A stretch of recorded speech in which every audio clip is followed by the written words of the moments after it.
முதல்ல வீட்டில இருந்து வெளியே வரணும். திரிஷாவிட்ட இருந்து முதல்ல வெளியே வந்தா தான் முதல்ல எல்லாமே நடக்க முடியும். தமிழ்நாட்டோட பாஜக மாநில தலைவராக இருக்கக்கூடியவர் தான் நயனார் நாகேந்திரன். இவர் சமீபத்தில் நடிகரும் டிவிகே கட்சியோட தலைவருமான தளபதி விஜயை பத்தி செய்தியாளர் சந்திப்பில் கேட்கப்பட்ட கேள்விக்கு விஜய் முதல்ல நடிகை த்ரிஷாவோட வீட்டில இருந்து வெளியே வரணும்னு சொல்லி பேசி மிகப்பெரிய சர்ச்சையை ஏற்படுத்தியிருந்தாரு. ஸோ இவருடைய இந்த சர்ச்சை பேச்சுக்கு பல அரசியல் பிரமுகர்களும் தங்களுடைய கண்டனங்களை தெரிவிச்சுக்கிட்டு வந்தாங்க. சொல்லப்போனா பாஜகவை சேர்ந்த அண்ணாமலை அவர்கள் கூட தன்னுடைய கண்டனத்தை தெரிவிச்சு அதுக்கு வருத்தம் தெரிவிச்சிருங்கன்னு நயனார் கிட்ட சொல்லியிருக்காரு.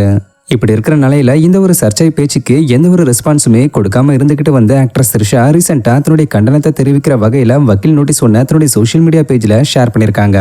ஆக்சுவலாக இதில் அவங்க என்ன சொல்லியிருக்காங்கன்னா, மாநில அரசோட உயர்ந்த நிலையில் இருக்கக்கூடிய ஒருத்தர்கிட்ட இருந்து இப்படிப்பட்ட இழிவான மற்றும் மறுவறுக்கத்தக்க கருத்தை எதிர்பார்க்கல. நான் எந்த அரசியல் கட்சியோடையும் தொடர்பில் இல்லை, அரசியல் கட்சியோட சேர்ற எண்ணமும் இல்லை.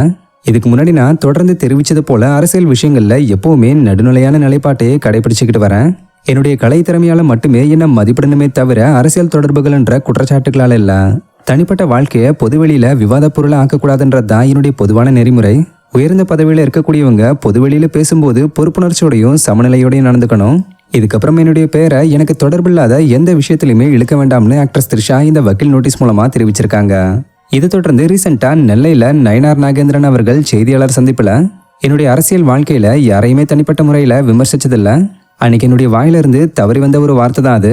இதனால யாராச்சும் கஷ்டப்பட்டிருந்தா மனப்பூர்வமான வருத்தத்தை தெரிவிச்சுக்கிறேன்னு இப்படி நயனார் நாகேந்திரன் அவர்கள் த்ரிஷாவை தளபதி விஜயோட தொடர்பு படுத்தி பேசின சர்ச்சை பேச்சுக்கு விளக்கம் கொடுத்து தன்னுடைய வருத்தத்தையும் தெரிவிச்சிருக்காருன்றது குறிப்பிடத்தக்க விஷயம். என்னுடைய அரசியல் வாழ்க்கையை பொறுத்த மட்டிலும் எந்த ஒரு தனிநபர் விமர்சனத்தை நான் அனுமதிப்பதில்லை, நானும் பேசியதில்லை. அன்றைக்கு தவறி வந்த ஒரு வார்த்தை,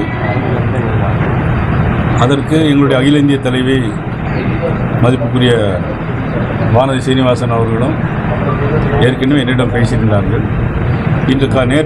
நேற்று கூட முன்னாள் மாநில தலைவர் மதிப்புக்குரிய திரு அண்ணாமலை அவருடைய வீட்டுக்கு சென்றபோது அவரும் குறித்து இது குறித்து என்னிடம் பேசினார்கள். உண்மையிலே யாரேனும் இதில் வருத்தப்படுவார்களானால் என்னுடைய வருத்தத்தை நான் மனப்பூர்வமாக தெரிவித்துள்ளேன்.